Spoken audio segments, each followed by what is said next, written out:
नमस्ते बिहार, मैं हूं आप सबके साथ अनूप। शुरुआत एक बड़ी खबर से करते हैं जो बिहार के सियासत से जुड़ी है। बिहार के सियासत की बड़ी खबर, एलजेपी अध्यक्ष के तौर पर पशुपति पारस की ताजपोशी की तैयारी हो रही है। एलजेपी के राष्ट्रीय कार्यकारिणी की बैठक बुलाने की तैयारी चल रही है। पटना में यह राष्ट्रीय कार्यकारिणी की बैठक बुलाई जा सकती है। राष्ट्रीय कार्यकारिणी की बैठक की तारीख अभी तय नहीं है। राष्ट्रीय कार्यकारिणी की बैठक के बाद चुनाव आयोग से पारस वो मिलेंगे। चाचा पशुपति पारस के दांव से चिराग पासवान चित्त हो गए हैं। पहले एलजेपी के 5 सांसदों ने चिराग पासवान की जगह पशुपति कुमार पारस को पार्टी के संसदीय दल का नेता चुना और लोकसभा अध्यक्ष से मुलाकात की।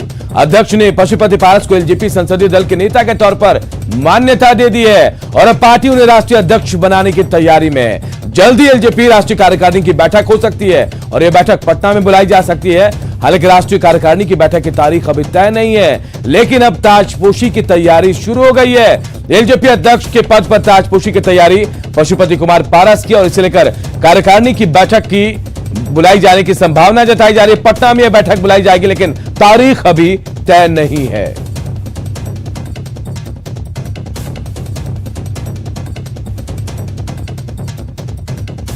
तो बिहार की सियासत से जुड़ी बड़ी खबर आपको बता रहे हैं। एलजेपी अध्यक्ष के पद पर ताजपोशी की तैयारी चल रही है। पशुपति कुमार पारस को अध्यक्ष बनाने की तैयारी चल रही है, क्योंकि कल ही मान्यता मिली है संसदीय दल के नेता के तौर पर पशुपति पारस को एलजेपी के। और अब राष्ट्रीय कार्यकारिणी की बैठक की बात कही जा रही है जो पटना में होगी, ऐसा कहा जाए, लेकिन तारीख अभी तय नहीं है। और इस बैठक में तय हो जाएगा कि पशुपति पारस ही अगले अध्यक्ष होंगे लोक जनशक्ति पार्टी के।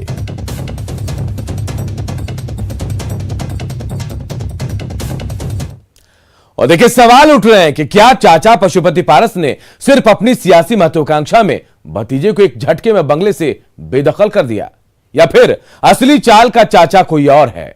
कहा जा रहा है कि इस खेल की प्लानिंग जेडीयू के कुछ नेताओं ने की थी। हकीकत क्या है, ये रिपोर्ट देखिए। बात तो तय है कि अगली 10 तारीख को मुख्यमंत्री जी का पुनः बिहार में मुख्यमंत्री बनना असंभव होगा। उनकी विदाई तय है और भाजपा लोजपा की सरकार 10 तारीख को एक नई सरकार, विकास की सोच रखने वाली सरकार 10 तारीख को बिहार में बनने जा रही है।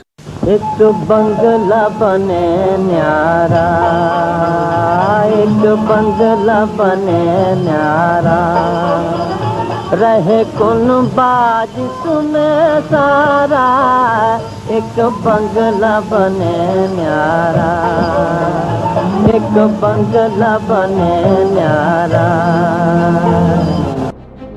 बिहार चुनाव के दौरान नीतीश की बिहार से विदाई की उम्मीद लिए एक न्यारा बंगला का सपना देख रहे थे चिराग। आज उसी बंगले से उनके अपनों ने उन्हें बेदखल कर दिया और हालत ये हो गई कि बंगले में एंट्री के लिए भी तरसना पड़ा। हर उसकी जांच होगी और उसकी जांच मुख्यमंत्री तक भी आएगी, तो भले ये संन्यास ले लें, पर अगर गिल्टी पाए गए, दोषी पाए गए, तो जेल जरूर जाना होगा। दरअसल चुनाव के दौरान नीतीश पर उगलने वाली आग की चिंगारी में ही आज चिराग झुलसते जा रहे हैं। खुद पर होने वाले चिराग के तीखे हमलों को लेकर नीतीश चुनाव और चुनाव के बाद भी शांत रहे, लेकिन यह भी सच है कि चिराग की आज अगर ये हालत हुई है तो उसकी पटकथा जेडीयू की ओर से बिहार चुनाव के नतीजों के बाद से ही लिखनी शुरू हो गई थी, जिसकी तस्दीक ये तस्वीर भी करती है। चिराग को एलजेपी से बेदखल करने के ऐलान के बाद की ये तस्वीर है। तस्वीर एलजेपी सांसद वीणा देवी के दिल्ली स्थित आवास सरस्वती अपार्टमेंट की है, जहां चिराग के चाचा पशुपति पारस की अगुवाई में एलजेपी के 5 सांसद, जेडीयू सांसद और नीतीश के करीबी ललन सिंह के साथ मिलने पहुंचे। साथ में जेडीयू के संजय सिंह और महेश्वर हजारी भी थे। दरअसल चुनाव में जेडीयू को चिराग की ओर से नुकसान पहुंचाए गए थे और जेडीयू 43 सीटों पर सिमट गया। नीतीश ने भी पार्टी की बैठक में एलजेपी की ओर से पहुंचे नुकसान का जिक्र किया था। माना जा रहा है कि चुनाव के बाद ही बदला लेने के लिए ऑपरेशन एलजेपी की शुरुआत हुई। इसके लिए ललन सिंह और महेश्वर हजारी काफी समय से दिल्ली में रहकर इस ऑपरेशन में लगे थे, जिसका नतीजा ये हुआ कि कुछ महीनों में ही एलजेपी का एकमात्र विधायक राजू कुमार सिंह को जेडीयू में शामिल किया गया। फिर बीजेपी ने भी दूसरा झटका दे दिया और एकमात्र एमएलसी नूतन सिंह बीजेपी में शामिल हुए। और अब एलजेपी के 5 सांसदों ने चिराग को अलग थलग करते हुए नीतीश का समर्थन कर दिया। जेडीयू का ऑपरेशन कामयाब रहा और कामयाबी की खुशी जेडीयू के राष्ट्रीय अध्यक्ष आरसीपी सिंह के इस बयान में झलक रही है। एक कहावत है, as you sow so will you reap. जो बोइएगा सो काटिएगा। और आप जानते हैं कि बिना मेहनत के किसी को बहुत बड़ा पद अगर मिल जाता है तो देखिए, पद प्राप्त करना और उसको पचाना, ये दोनों बहुत अहम होता है। अब सवाल है कि अलग थलग पड़े चिराग क्या करेंगे। वैसे चिराग को तुरंत आरजेडी और कांग्रेस ने साथ आने का ऑफर दिया है, तो क्या चिराग बंगला छोड़ लालटेन की लौ जलाएंगे या हाथ मजबूत करेंगे? देश में दो नौजवान हैं और खासकर बिहार में आदरणीय तेजस्वी प्रसाद यादव जी और चिराग पासवान जी, और जरूरत की मांग भी है, बिहार की मांग भी है कि दोनों नौजवान एक साथ राजनीति करें। लोक जनशक्ति पार्टी में जो कुछ भी फूट की खबरें आ रही हैं, मैं समझता हूं ये एलजेपी का और एनडीए का आंतरिक मामला है, लेकिन जिन लोगों ने इस फूट को ऑर्गेनाइज किया है वो खबरों से लगता है कि जेडीयू के नेता इसमें शामिल हैं। इस पूरे घटनाक्रम से एक बात साफ है कि धैर्य से रहकर बिना शोर किए अपने विरोधियों से कैसे बदला लिया जाता है, नीतीश कुमार ने एक बार फिर बता दिया है। जब नीतीश ज्यादा कमजोर लग रहे हों, उस वक्त नीतीश के हमले ज्यादा सटीक और मारक होते हैं। Bureau report, news 18। तो देखिए, लोक जनशक्ति पार्टी में बड़ी टूट हुई। आरोप लग रहे हैं कि इस टूट के पीछे जेडीयू का हाथ है। तो वहीं अब बिहार की राजनीति में एक और कयासबाजी तेज हो गई है कि एलजेपी के बाद जेडीयू की नजर अब कांग्रेस पर है। कि लोग जो डूबता हुआ जहाज है तो सब उससे निश्चित रूप से अलग होना चाहते हैं।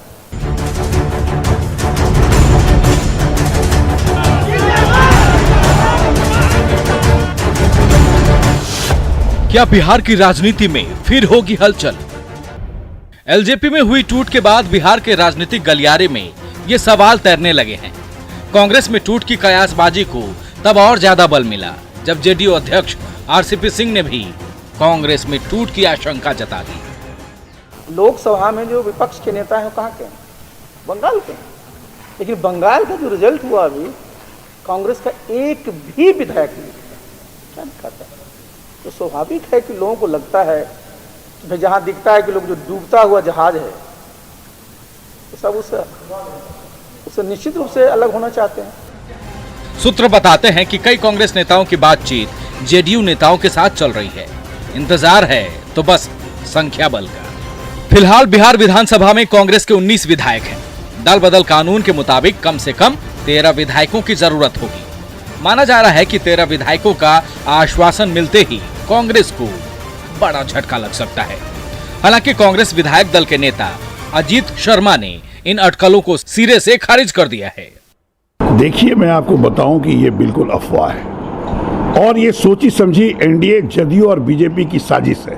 क्योंकि अभी लोजपा पार्टी टूटी है, जदयू में जैसा चर्चा है कि पारस जी जदयू में जा सकते हैं, इसलिए जो मांझी जी और आदरणीय सहनी जी जो बयान दे रहे हैं महागठबंधन के आने को इशारा है, तो ये एक अफवाह फैला रहे हैं कि कांग्रेस में टूट हो रही है। मैं नेता विधानमंडल दल का होते हुए बता रहा हूं, एक भी विधायक कहीं भी कांग्रेस छोड़ के नहीं जा रहा है। दरअसल महागठबंधन और एनडीए के बीच में एक नुरा कुश्ती चल रही है। हिंदुस्तानी आवाम मोर्चा प्रमुख जीतन राम मांझी और वीआईपी के मुकेश सहनी की बयानबाजी से महागठबंधन के नेता ये माहौल बनाने में लगे हैं कि एनडीए के कुछ घटक दल टूटकर महागठबंधन में शामिल होंगे और महागठबंधन की सरकार बनेगी। ऐसे में जेडीयू नेता कांग्रेस को तोड़कर इस आशंका को हमेशा हमेशा के लिए खत्म कर देना चाहते हैं। कामयाबी कितनी मिलती है ये तो वक्त ही बताएगा।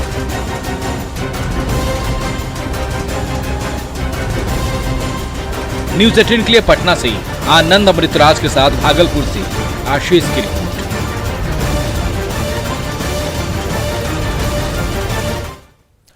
और अब आपको दिखाते एक सांड का लाइव रेस्क्यू। जमुई के झाझा में सोमवार की शाम एक सांड गहरे कुएं में गिर गया।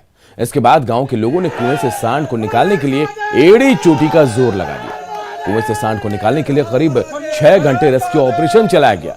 पहले 2 युवकों ने जान जोखिम में डालकर कुएं के अंदर जाकर सांड को रस्सी से बांधा। फिर बड़ी संख्या में लोगों ने रस्सी को धीरे धीरे ऊपर खींचना शुरू किया। आखिरकार लोगों ने सांड को कुएं से बाहर निकाल लिया। फिर काफी देर तक लोग हर हर महादेव के नारे लगाते रहे। आखिर में लोगों ने सांड की रस्सी खोलकर उसे आजाद कर दिया।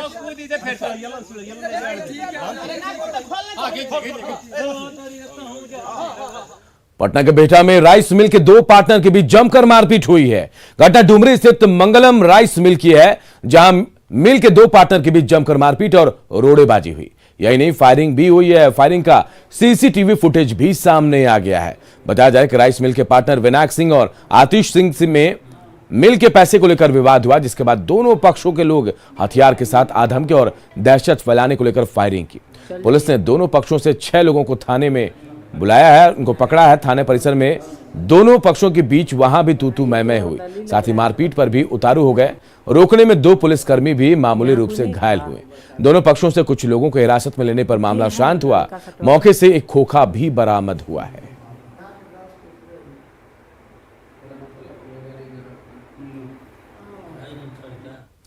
और मानसून के आने से समस्तीपुर में मौसम का मिजाज बदल गया है। तेज आंधी से बवंडर जैसा नजारा दिखा। विभूतिपुर के कल्याणपुर उत्तरी पंचायत के वार्ड संख्या 3 में तेज आंधी में कई घरों के छप्पर तक उड़ गए। 20 से ज्यादा घर यहां क्षतिग्रस्त हो गए हैं। इन तस्वीरों को देखकर आप अंदाजा लगाइए कि कैसे बवंडर के हालात थे। और यहां बताया जा रहा है कि इस बवंडर में कई घरों के छत उड़ गए हैं।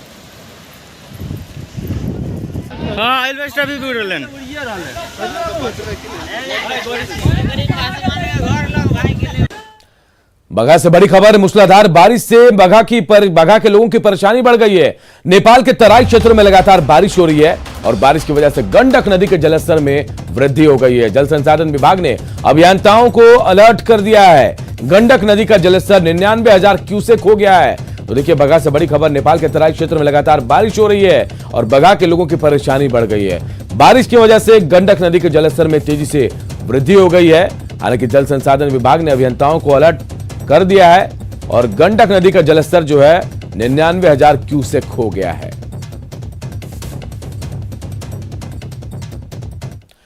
इधर खगड़िया में भी नदियों का जलस्तर बढ़ने लगा है। कोसी और बागमती नदी में जलस्तर बढ़ने से इलाके के लोग डरे सहमे हैं। खगड़िया के बागमती नदी का हाल बता रहे हमारे सहयोगी दिग्विजय कुमार। में हर साल बाढ़ दस्तक देती है और हम आपको ये दिखा रहे हैं कि बाढ़ का जो पानी है वो नदी में गिरना शुरू हो गया है। ये आप देख सकते हैं कि ये बागमती नदी है। धीरे धीरे पानी जो है तो वो नदी में बढ़ते जा रहा है, जिसके कारण जो नदी किनारे वाले जो गांव है वो लोग बाढ़ की आशंका से एक बार फिर डरे समे हुए हैं। जिस तरह से नदी में पानी धीरे धीरे बढ़ते जा रहा है, ऐसे में ये उम्मीद लोगों को ये लग रहा है कि खगड़िया जो पूरा बाढ़ प्रभावित क्षेत्र है वो एक बार फिर से बाढ़ से प्रभावित हो जाएगा। कुछ लोग हैं, उनसे हम ये बात करते हैं। अच्छा, ये बताइए, ये जो नदी में जो पानी आया है कितना दिन से आ रहा है पानी? चारों तरफ कोसी और गाँव के दक्षिण साइड से बागमती बहती है और गाँव के उत्तर साइड से कोसी बहती है। तो ये परमानेंट चारों तरफ ही पानी से नदी से घिरा हुआ गाँव है। धीरे धीरे पानी बढ़ रहा है नदी में। हाँ, अभी पानी में वृद्धि हो रही है। पानी बहुत बढ़ रहा है। क्या लग रहा है कि बाढ़ आएगा? बाढ़ निश्चित रूप से हर साल यहाँ आता है। परेशानी तो हर साल हम लोग पूरा झेलते हैं, लेकिन देखने वाला यहाँ कौन है? देखने सुनने के लिए कोई नहीं आता है। बहुत वैसे ही लोग जो इन्हें गिने लोग हैं जो प्रयास करते हैं, बहुत ज्यादा प्रयास करते हैं। सब कोई अधिकारी क्या कोई कर्मचारी आकर के देख सुन जाता है, वो भी बहुत जोर लगाने के बाद। तो जिस तरह से देख सकते हैं कि नदियों में जो पानी है वो आना शुरू हो गया है, तो ऐसे में जो बाढ़ से प्रभावित लोग हैं उनका साफ तौर पर कहना है कि एक बार फिर से खगड़िया में बाढ़ धीरे धीरे दस्तक दे रही है और लोगों की परेशानी फिर एक बार बढ़ती हुई नजर आएगी। दिग्विजय कुमार, न्यूज 18 खगड़िया। और बिहार में मानसून की दस्तक के साथ ही सीतामढ़ी के बाढ़ प्रभावित इलाकों के लोगों में दहशत दिख रही है। इसके पीछे की वजह है तटबंधों की मरम्मत अब तक ना हो पाना। बेलसंड प्रखंड से होकर गुजरने वाली बागमती नदी पर बनाए गए तटबंधों की हालत अभी से खराब है। तटबंध मरम्मत के नाम पर सिर्फ पैसों की बंदरबांट हो रही है। कई जगहों पर तटबंध बुरी तरह क्षतिग्रस्त हैं, लेकिन जल संसाधन विभाग के अधिकारी कान में तेल डालकर सो रहे हैं। तटबंधों के आसपास रहने वाले लोग खौफ के साए में जीने को मजबूर हैं। उनको लगता है कि अगर इस हालात में बाढ़ आ गई तो इनको भारी नुकसान का सामना करना पड़ेगा। मानसून ने दस्तक दे दी है और स्थिति ये है कि बागमती और अधवारा समूह की जितनी भी नदियां हैं उनसे हर साल यहाँ तबाही होती है और कभी भी एक बार फिर से सीतामढ़ी का जो इलाका है, बाढ़ प्रभावित इलाका है, वो बाढ़ की त्रासदी झेल सकता है। और जो आसपास के इलाके के लोग हैं जो बाढ़ प्रभावित इलाके में रहते हैं, वहाँ के लोगों में दहशत साफ देखा जा सकता है। और मैं इस वक्त खड़ा हूँ सीतामढ़ी के बेलसंड प्रखंड के सिरसिया गांव से गुजरने वाले बागमती तटबंध पर, और आप तस्वीर देख सकते हैं जल संसाधन विभाग के जो अधिकारियों ने यहाँ पर काम किया है वो किस तरीके का काम है। भगवान भरोसे तटबंधों को छोड़ दिया गया है और अभी भी कार्य जो है आधा अधूरा पड़ा है। मिट्टी यहाँ पर गिरा दिए गया है लेकिन मिट्टी को इस्तेमाल नहीं किया गया है, बोरे भर कर रखे गए हैं। और कहा जा सकता है कि तटबंध मरम्मती के नाम पर हर साल यहाँ पर लूट खसोट का काम होता है और स्थानीय जो लोग हैं उनका ये कहना है कि हर साल वे बाढ़ आने पर दहशत के साए में जीते हैं और काफी परेशानियों का उनको सामना करना पड़ता है। तटबंध पर उनको रात गुजारनी पड़ती है और स्थिति काफी भयावह होता है उस दौरान। और जो यहाँ के लोग हैं उनका ये भी कहना है कि बाढ़ के दौरान न तो कोई अधिकारी उनको खबर लेने आते हैं और न ही सरकार को उनकी चिंता होती है। हमारे साथ कुछ लोग हैं, उनसे बात करते हैं। बताइए क्या समस्या होता है? जी, समस्या हम लोग को इतना गंभीरताई होता है कि जैसे हम लोग को बाढ़ इलाका आते हैं, बाल बच्चा लेकर के तटबंध पर शरण लेते हैं, माल मवेशी सबको हम लोग को भूखे प्यासे यहाँ जैसे सब तटबंध को शरण लेते हैं। पूरे बांध में यहाँ से लेकर वहाँ तक ले जाकर देखिए कि बांध टूटा हुआ भी है, ढहा भी है वर्षा से, और भूर भी है।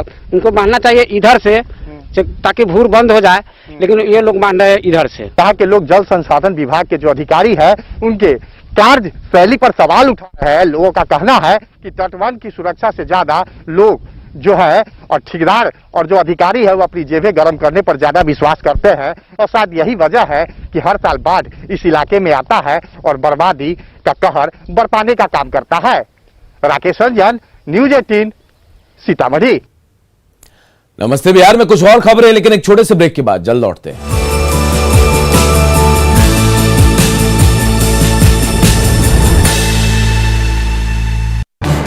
इस न्यूज हेडलाइंस के प्रायोजक पेट सफा आयुर्वेदिक जून। पेट सफा, हर रोग दफा।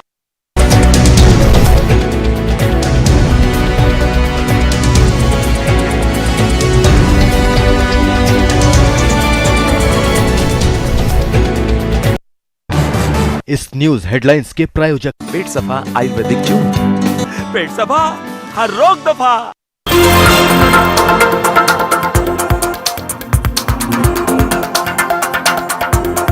कामयाबी से ज्यादा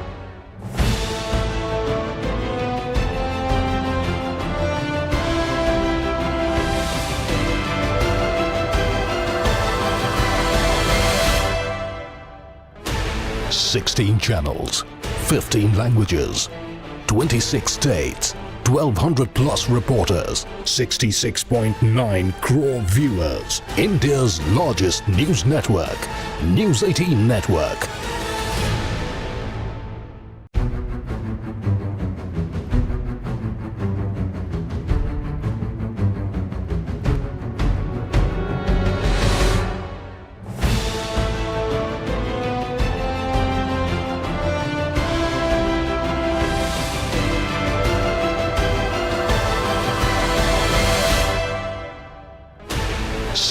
Channels, 15 languages, 26 states, 1200 plus reporters, 66.9 crore viewers. India's largest news network, News 18 Network.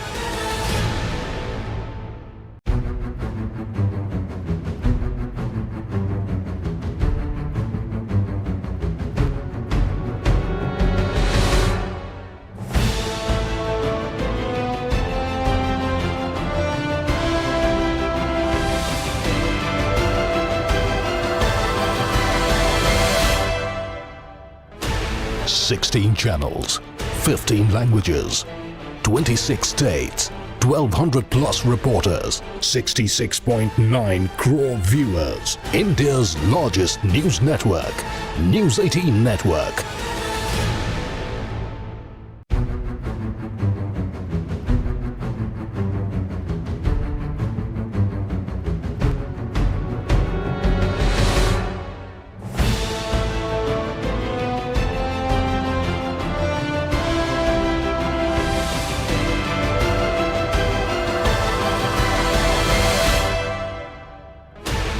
16 channels, 15 languages, 26 states, 1200 plus reporters, 66.9 crore viewers. India's largest news network, News 18 Network.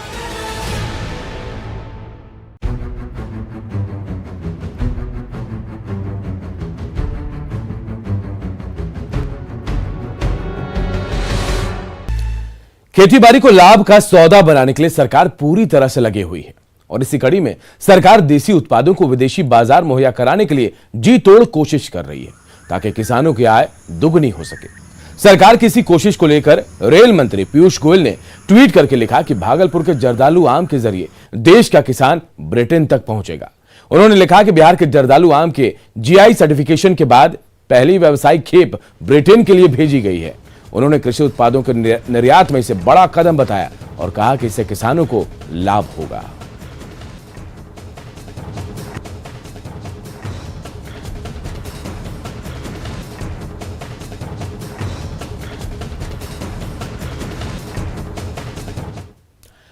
Corona vaccination को बढ़ावा देने के लिए पटना में 2 सेंटर पर 24 घंटे वैक्सीन देने की व्यवस्था की गई है। लोगों को प्रोत्साहित करने और वैक्सीनेशन के लिए कामकाज की समीक्षा सरकार के स्तर पर लगातार हो रही है। डिप्टी सीएम तारकिशोर प्रसाद ने पाटलिपुत्र अशोका स्थित सेंटर का निरीक्षण किया और लोगों से वैक्सीन लेने की अपील की। लेकिन जो स्पीड है वैक्सीनेशन की, लोग कितने जागरूक लगते हैं? नहीं, देखिए, इसे एक अभियान के तौर पर लेना पड़ेगा। इसमें आप हम सब मिलकर जब तक इस अभियान से नहीं जुड़ेंगे, समाज के आम लोगों को बताना पड़ेगा कि वैक्सीनेशन सिर्फ वो अपने लिए नहीं, अपने परिवार के लिए, अपने समाज के लिए, अपने देश के लिए कराना उनके लिए आवश्यक है। यह चेतना जब तक नहीं जगेगी तब तक हम सबों का जो लक्ष्य है वो पूरा नहीं हो पाएगा। शेखपुरा सदर अस्पताल में कोविड जांच के लिए एक अपराधी को लाया गया, लेकिन वो पुलिस के सामने अपने एक सहयोगी के मोबाइल से फोन पर खुलेआम बात करता रहा, लेकिन पुलिस इस दौरान मूक दर्शक बनी रही।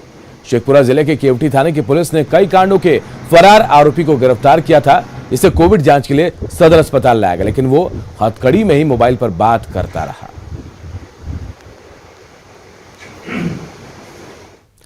नरकटियागंज में हत्याकांड में गिरफ्तार एक आरोपी को जेल भेजे जाने का परिजनों के साथ स्थानीय लोगों ने विरोध किया। पुलिस के सामने उस वक्त अजीबोगरीब स्थिति उत्पन्न हो गई जब दर्जनों महिलाएं शिकारपुर थाने पहुंच गई और गिरफ्तार विलास पटेल को निर्दोष बताते हुए छोड़ देने की गुहार लगाने लगे। उनका कहना था कि विलास पटेल उसके साथ गया तो था, लेकिन जब सब वापस आए तो विलास सीधे घर आ गया और मृतक अर्जुन और उसका चचेरा भाई दोनों नरकटियागंज में ही रुक गए। वहीं पुलिस का कहना है कि सीसीटीवी के फुटेज में मृतक अर्जुन के साथ जो शख्स दिख रहा है वो विलास ही है और केस में परिजनों द्वारा नामजद भी किया गया। इसी आधार पर उसे जेल भेजा गया है। और इधर पटना में मानसून का असर दिखने लगा है। दोपहर हुई बारिश में कई इलाके जलमग्न हो गए। वहीं जलजमाव की समस्या से निपटने के लिए नगर निगम काफी अलर्ट दिखा। गांधी मैदान इलाके में जलजमाव और नगर निगम की मुस्तैदी का जायजा लिया हमारे सहयोगी संजय कुमार ने। मानसून ने दस्तक दे दी है और अब हर रोज बिहार में हर जगह हर जिले में बारिश हो रही है और ये तस्वीर है राजधानी पटना की। देखिए, यहाँ पर पानी होने के बाद जो बारिश हुई है किस कदर जल जमाव की तस्वीर सामने आई है। और चारों तरफ यहाँ गांधी मैदान का ये इलाका है, वीआईपी इलाका है। और एक सुखद तस्वीर जरूर है कि नगर निगम के जो लोग हैं वो तत्पर दिख रहे हैं। पिछले साल तक ऐसी तस्वीर नहीं दिखती थी कि रात में ही नगर निगम के लोग सड़कों पर पहुंच जाते थे और त्वरित गति से जल जमाव की समस्या को दूर करने के लिए स्टेप लेते थे। यहाँ पर देखिए, नगर निगम की टीम पहुंची है और मोटर पंप की मदद से जो पानी है उसको निकालने का प्रयास जारी है। तो निश्चित तौर पर सरकार ने जो सख्त निर्देश दे रखे हैं नगर निगम को कि किसी भी हालत में जल जमाव को तुरंत दूर करना है और यही कारण है कि नगर निगम की टीम मुस्तैद हो जा रही है जहां भी जल जमाव की समस्या आ रही है। देखिए, नगर निगम के जो कर्मी हैं अपने यूनिफॉर्म में वो दिख रहे हैं यहाँ पर तस्वीरों में। और आप लोग कब से लगे हुए पानी निकालने में? हम सुबह से लगे हुए हैं। ये अभी शाम की बारिश हुई है, उसके बाद फिर से आप लोग मोटर पंप के साथ निकल गए? जी जी। कितनी देर में निकालिएगा पानी? पानी बहुत निकला है सर, वहाँ तक पानी था, है ना। हम लोग पानी है हो गया था पानी वो रिवाटर तक था पानी। और अभी तो देखने लगे पानी बहुत कम है। अब अगर नगर निगम मुस्तैद है, सक्रिय है, तो निश्चित तौर पर इसका फायदा ज्यादातर जो फुटपाथ के किनारे बसे लोग हैं उनको होगा। और ये बता रहे हैं कि पानी बहुत ज्यादा था और पानी लगातार निकल रहा है। उम्मीद की जानी चाहिए कि रात में जो पानी है वो पूरी तरीके से निकल पाएगा और लोगों को इस समस्या से निजात मिल पाएगा। कैमरा पर्सन दीपक के साथ संजय कुमार, न्यूज़ 18 पटना। और नमस्ते बिहार के इस बुलेटिन में इतना ही, लेकिन खबरें लगातार जारी है। देखते रहिए न्यूज़ 18 बिहार झारखंड।